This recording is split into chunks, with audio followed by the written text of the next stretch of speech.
इन्ना नहनु नज़्ज़लना ज़िक्रा व इन्ना लहू लहाफ़िज़ून आमन्तु बिल्लाहि सदक़ल्लाहुल मौलानुल अज़ीम।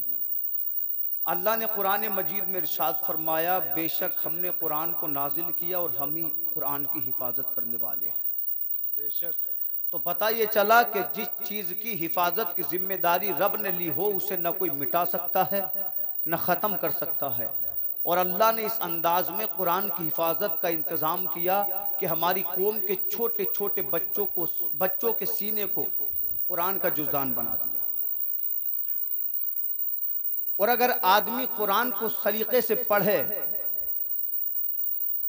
तो कुरान की शान यह है कि ये भटके हुओं को राह दिखाता है।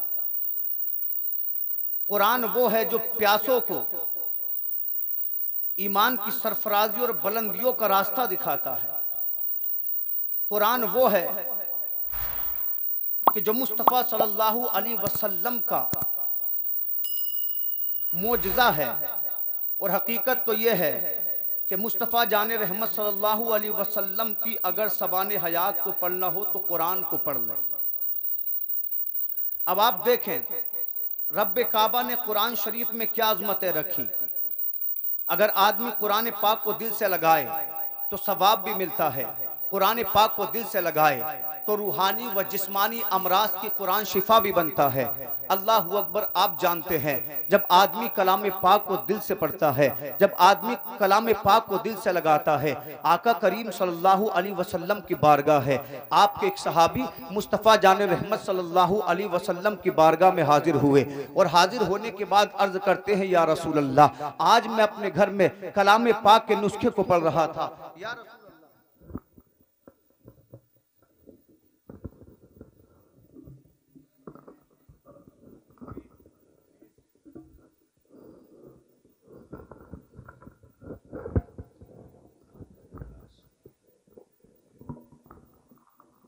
दूध पाक पर अल्लाहुम्मा सल्ली अला सय्यिदिना मौलाना मुहम्मद मुबारक वसल्लम सलातु व सलामुन अलैका या रसूल। मुस्तफ़ा जाने रहमत की बारगाह में आपके सहाबी हैं, अर्ज करते हैं, या रसूल अल्लाह, आज मैं सुबह कलाम पाक की तिलावत कर रहा था। आका, जब मैंने कुरान के नुस्खे को पढ़ना शुरू किया तो मैंने महसूस क्या किया कि मेरे घर में, मेरे आंगन में झुगोड़ा बन रहा है। घोड़े ने हिनहिनाना शुरू कर दिया। मेरे घर में जो बच्चा है, मेरा बच्चा रोने लगा। मैंने कुरान पाक के नुस्खे को बंद किया। बंद करने के बाद जब मैं अपने घर के आंगन में पहुंचा तो मैंने क्या देखा कि मेरा घोड़ा साकिन हो चुका है, मेरा बच्चा खामोश हो चुका है। अल्लाहू अकबर। आका करीम के सहाबी कहते हैं, आका, मैंने अपने आंगन से एक नूर आसमान की जानिब जाते देखा। या रसूल अल्लाह, मैंने सोचा कि शायद मेरी आंखों का वहम हो, मैंने देख लिया हो मगर ये मेरी आंखों का वहम हो। अल्लाहू अकबर। अर्ज करते हैं, आका, मैं फिर अपने घर में गया। जाने के बाद मैंने कुरान के नुस्खे को फिर से पढ़ना शुरू कर दिया। अल्लाह अल्लाह, आज मेरा आपका मामला ये है, हमारे घरों में कुरान मजीद रखा तो है मगर कुरान को पढ़ने वाले नजर नहीं आते। अगर बेटी है तो उसे कुरान के पढ़ने में कोई दिलचस्पी नहीं, अगर बाप है तो उसे कुरान के पढ़ने में कोई दिलचस्पी नहीं, अगर नौजवान है तो उसे कुरान के पढ़ने में कोई दिलचस्पी नहीं। अल्लाह की कसम, कुरान से दूर होने का, अपने घरों से मुसल्ले उठा देने का हमको बदला क्या मिला। आज हमारे घरों में बीमारियां नजर आती हैं, आज हमारे घरों में बेसुकूनियां नजर आती हैं, इसलिए कि अल्लाहू अकबर, जब घर में कुरान पढ़ा जाता है तो कुरान की अजमत यह है, तुम घर में कुरान पढ़ोगे अल्लाह की रहमतें नाजिल होंगी, तुम्हारे घरों में बरकतें नाजिल होंगी। अगर घर में कुरान पढ़ोगे तो रब्बे काबा फरमाता है, वनुनज़्ज़िलु मिनल कुरानी मा हुवा शिफाउन व रहमतुल लिल मुमिनीन। हमने कुरान को मोमिनों के लिए शिफा और रहमत बनाकर नाजिल फरमाया है। अगर तुम कुरान पढ़ोगे अल्लाह शैतान की नहुसतों से घर को पाक कर देगा। अगर हम कुरान पढ़ेंगे, अपने बच्चों से कुरान की तालीम के लिए कहेंगे, कसम खुदा की, अगर तुम्हारे बच्चे अपने सीने में कुरान को बसा लें, कुरान की तालीम के लिए जो तुमने कहा हो, तुम्हारे बच्चे उस पे अमल कर ले। जब तक दुनिया में रहोगे घर में बरकतें होगी, जब दुनिया से चले जाओगे कोई तुम्हें पूछे न पूछे, लेकिन तुमने जिस बच्चे को कुरान पढ़ाया होगा, जब वो तुम्हारा बेटा तुम्हारी कब्र पर जाने के बाद दिल की गहराइयों से कुरान पाक की तिलावत करेगा तो रब्बे काबा इतना मेहरबान है, अपना तुम्हारे बच्चे के तिलावत करने के सदके में कब्र के अंदर रहम भी फरमाएगा, हश्र के मैदान में बख्शिश का परवाना भी अता फरमाएगा। सुभान अल्लाह, सुभान अल्लाह। नारे तकबीर, नारे रिसालत, उलमाए अहले सुन्नत, मसलक आला हजरत हजरत अल्लामा शादाब रजा साहब किबला।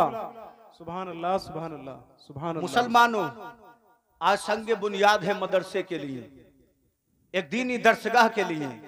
जो जो लोग इसमें मेहनतें करेंगे अल्लाह दुनिया में भी उसका सिला देगा, आखिरत में भी सिला देगा। हम अपने लिए कितना करते हैं, हमारे मकान अच्छे, हमारा लिबास अच्छा, हमारा रहन सहन अच्छा। आलम यह है हमारे जिस्म पे जो लिबास है उसकी कीमत हजारों में है, हमारे पैरों में जो जूते हैं उसकी कीमत हजारों में है। लेकिन जानते हो जब आती है ना मदारिस की बात, तो हमने बड़े बड़े मालदारों को कहते हुए देखा है, यार मदारिस में कहां से हम पैसा लगाएं, हमारी तिजारत में नुकसान हो रहा है। वो लोग जो अपने कपड़ों पर इतराते थे, आज मदरसा मस्जिद के नाम पर उनको अपनी तिजारतों में नुकसान नजर आता है। वो लोग जो कर्जे ले लेकर अपने घरों को बनाते थे, आज 500,000 रुपए की बात आ जाए वो लोग कहते हैं तिजारत में बड़ा नुकसान हो गया है, हमारा काम चल नहीं पा रहा है। अल्लाह की कसम मुसलमानों, आका करीम सल्लल्लाहु अलैहि वसल्लम इरशाद फरमाते हैं, माल के अमीर तो बहुत होते हैं मगर असली अमीर वो है जिसको अल्लाह दिल की अमीरी अता करे। आपने देखा होगा कितने लोग ऐसे होंगे जिनके पास बड़ी बड़ी बिल्डिंगें तो हैं, जो बड़ी बड़ी गाड़ियों में चलते तो हैं, जिनका लिबास बड़ा उम्दा है, लेकिन जब दीन पर खर्च करने की बात आए तो वो किनारा काट लेते हैं। वो कहते हैं तिजारत अच्छी नहीं है, अगर मदरसे में पैसे दे तो कैसे दे। लेकिन यही गरीब जिसको दुनिया कमजोर समझती है मदरसों के लिए बड़ी बड़ी कुर्बानियां देते नजर आते हैं। कभी गरीब मदरसे के लिए जमीन देता नजर आता है, कभी गरीब मस्जिद के लिए हजारों रुपए में अल्लाहू अकबर खर्च करता नजर आता है। अल्हम्दुलिल्लाह हमारी मलीपुर बस्ती वो बस्ती है, इस बस्ती के मुसलमानों को अल्लाह ने पैसे से भी नवाजा है, जमीनों जायदाद से भी नवाजा है, इज्जतों से भी नवाजा है। आज इम्तिहान इस बस्ती के लोगों का और अतराफ के मुसलमानों का, जब यहाँ पर आए हो तो मदरसे के लिए कुछ न कुछ जरूर पेश करना, ताकि हश्र के मैदान में जब पहुंचो तो रब के सामने मुस्कुरा कर कहो, रब खाली हाथ नहीं आए हैं। जब तेरे नबी के मदरसे की, तेरे नबी के घर की बात हो रही थी, हमने अपनी हैसियत के हिसाब से उसमें हिस्सा लिया था। परवरदिगार आलम, मदरसे के नाम पे अपना माल कुर्बान करना तेरे बंदे का काम था, अपनी रहमतों से नवाजना तेरी अताओं का काम है। नारे तकबीर, नारे रिसालत, नारे हैदरी, नारे गौसियत, मसलके आला हजरत जिंदाबाद जिंदाबाद। सुभान अल्लाह, सुभान अल्लाह, माशाअल्लाह। इंशाअल्लाह अपनी बात को मैं इख्तिताम की जानिब लेकर चलूं।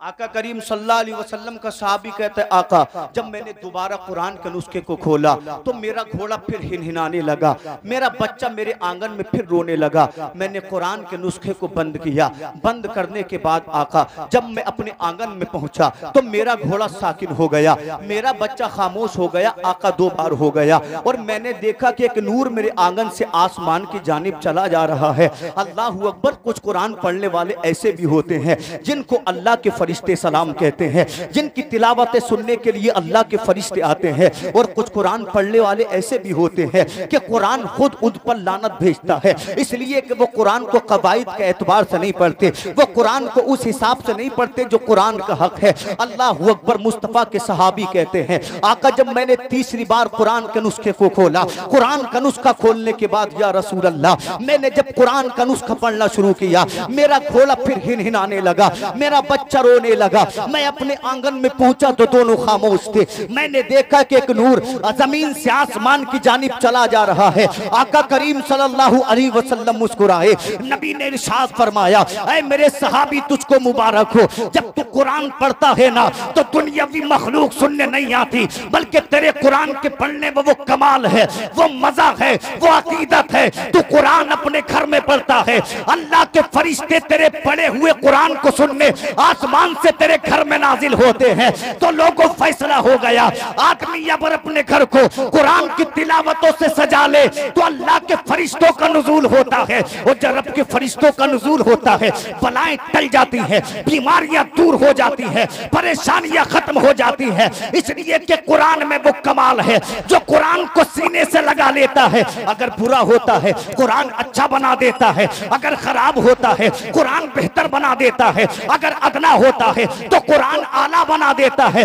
अगर चोर होता है कुरान इमाम बना देता है। कुरान को सीने से लगाना मुसलमान का काम है और अज़मत व बुलंदी अता करना परवरदिगार की रहमतों का काम है। सुभान अल्लाह। नारे तकबीर, नारे रिसालत, नारे हैदरी, नारे गौसियत, मसलके आला हजरत जिंदाबाद जिंदाबाद। सुभान अल्लाह सुभान अल्लाह।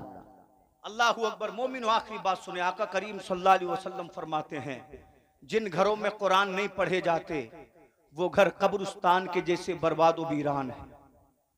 इसलिए सुबह को उठें, अगर एक आयत पढ़े, एक रुकू पढ़े, मगर अपनी सुबह अल्लाह के कुरान से इंशाअल्लाह फिर बहारें देखें, फिर बरकतें देखें। मुस्तफ़ा जान रहमत सल्लल्लाहु अलैहि वसल्लम फरमाते हैं आदमी जितनी भी इबादतें करता है जब वो इबादतें हश्र के मैदान में पहुंचेंगी, आका फरमाते हैं नमाज अपनी शक्ल में पहुंचेगी, रोजा अपनी शक्ल में पहुंचेगा, ज़कात अपनी शक्ल में पहुंचेगी, हज अपनी शक्ल में पहुंचेगा, मगर कुरान को अल्लाह ताला इंसान की सूरत अता फरमाएगा। अल्लाहु अकबर। जब कुरान का पढ़ने वाला कुरान के उसूल व कवाइद के मुताबिक हश्र के मैदान में पहुंचेगा, अल्लाहु अकबर, तो कुरान उसके हाथ को थाम लेगा। अल्लाह अल्लाह रब्बे काबा फरमाएगा ए कुरान तूने इसके हाथ को थाम लिया है, चाहता क्या है? अल्लाहु अकबर। कुरान अर्ज करेगा परवरदिगार आलम जब तमाम दुनिया अपने बिस्तरों में सोती थी ना तो ये मेरी तिलावत करता था, जब जमाने वालों ने मुझे पसे पुष्ट डाल दिया था, जब मुझे कोई पढ़ने के लिए तैयार नहीं था तो ये तेरा बंदा मुझे दिल की गहराइयों से पढ़ा करता था। रब्बे काबा फरमाएगा चाहता क्या है? अर्ज करेगा मौला आज मैं ये चाहता हूँ, इसने दुनिया में मेरी कद्र की थी, आज तो इसको मेरे पढ़ने के तवस्सुल में जन्नत अता फरमा दे। मुस्तफ़ा करीम इरशाद फरमाते हैं कुरान अपने पढ़ने वाले को हाथ पकड़कर जन्नत में ले जाएगा। ऐ लोगों तुम तिजारतों में 24 घंटे सरफ कर रहे हो, आलम यह है चौराहे पर खड़े हुए जिंदगी को तो गुजार देते हो मगर मस्जिद में जाकर नमाज पढ़ने तैयार नहीं, कलाम पाक को खोलकर उसकी तिलावत करने तैयार नहीं। आखिर कौम मुस्लिम को हो क्या गया? क्या ये वही कौम नहीं है जब बदर के मैदान में पहुंची थी तो कुफ्र की छाती पर इस्लाम का झंडा इसी कौम के मुजाहिदों ने गाड़ दिया था। हाँ हाँ याद करो इस कौम की बहादुरी को। जब मक्का के कुफार ने मदीने पर हमला किया था तो जंग खंदक के मौके ने इसी कौम के नौजवानों ने कुफार को यह पैगाम दे दिया था हम जान तो दे सकते हैं मगर इस्लाम के झंडे से इस्लाम से गद्दारी नहीं कर सकते। याद करो इस कौम के मर्द मुजाहिद हजरत इमाम हुसैन को एक तरफ यजीदियत की ताकूती ताकत थी मगर फिर भी हुसैन ने अल्लाह अकबर करबला के मैदान में खड़े होकर कहा था यजीद अगरचे तेरे पास ताकत है, तेरे पास हुकूमत है, जमाने का साथ तेरे साथ है मगर तू हुसैन को अकेला मत समझना। हुसैन जब अपने घर से निकला है अकेला नहीं आया है, हुसैन के सीने से कुरान चिपटा हुआ है, हुसैन की पेशानी में सजदों की तड़प है। मेरे हुसैन ने करबला के मैदान में सजदा करने के बाद जमाने को पैगाम दे दिया ऐ दुनिया वालों वक्त अगरचे कैसा हो मगर नमाज़ें कभी न छोड़ना, जमाना तुम्हारा दुश्मन बने मगर कुरान से मोहब्बत करना कभी ना छोड़ना। इसलिए क्या अगर तुमने अपनी पेशानियों में सजदों की तड़प को बसा लिया, अपने सीने में कुरान को हिफ्ज कर लिया, जमाना तारीख हो जाए फिर भी कुरान का पढ़ने वाला रोशन सितारे की तरह चमकता। सुभान अल्लाह माशाअल्लाह माशाअल्लाह वाह वाह वाह वाह माशाअल्लाह। हमने सब कुछ कमाया बेशक मगर कुरान पढ़ने वाले नजर जोर से बोलो बहुत कम नहीं आते। आप मदारिस का हाल देखें, अल्लाह अकबर, अजब हाल है। आदमी बेटे को सब कुछ पढ़ाने तैयार है लेकिन कुरान की तालीम दिलाने के लिए तैयार नहीं है। 1 घंटा पढ़ाने का मतलब ये नहीं कि आप बड़ी जिम्मा हो गए। इसलिए आज हमारी कौम का आलम यह है लोगों को फराइज वुजू पता नहीं, फराइज गुस्ल पता नहीं, लोगों को मालूम नहीं कि नमाज में कितनी शर्तें हैं, नमाज में कितने फराइज हैं। अब वो ये चाह रहे हैं कि सब कुछ उलमा बता दें, बयानात के जरिए वुजू याद करा दिया जाए, बयानात के जरिए गुस्ल याद करा दिया जाए। लोगों इतना सीखना तो सब पर फर्ज है, शरीयत के मुताबिक जिंदगी गुजार ले, इतना इल्म दीन सीखना तो हर किसी पर फर्ज है। सब कुछ अगर उलमा करेंगे, कब्रिस्तान में मिट्टी देने का वक्त आ जाए ना तो हाफिज साहब खड़े हुए मिन्हा खलकनाकुम पढ़ रहे हैं, सब कुछ उलमा करेंगे, आपकी कोई जिम्मेदारी नहीं, चंदे के लिए मेहनत ये करेंगे, सब कुछ ये करेंगे, आपका कोई फर्ज नहीं। मुसलमानों इतना तो सीखो जो हश्र के मैदान में ये ना पूछे रब कि मैंने तुम पर जितना इल्म फर्ज किया था इतना भी सीख कर नहीं आए। अगर अल्लाह ने पूछ लिया तो क्या जवाब दोगे? रब के सामने सिफारिश नहीं चलती, पैसा नहीं चलता, वहां ईमान और अमल पर बात होगी। अगर अमल बेहतर होंगे, सीने में ईमान होगा तो इस्तिकबाल किया जाएगा। ईमान सीने में नहीं होगा, अमल खराब होंगे तो जहन्नम में डाल दिया जाएगा। अल्लाह से दुआ है हमें भी अपने दीन की खिदमत करने की तौफीक अता फरमाए। मौला ताला मेरे कहने सुनने आपके सुनने में कदन सहबन लफ्जन कोई गलती हो अल्लाह माफ़ फरमाए। लुकनत लिसानी की बुनियाद पर मैंने कोई खता की हो अल्लाह उसको ही माफ़ फरमाए। कल मैं हक पढ़ लीजिए, हक ला इलाहा इल्लल्लाहु मुहम्मदुर रसूलुल्लाह सल्लल्लाहु अलैहि वसल्लम।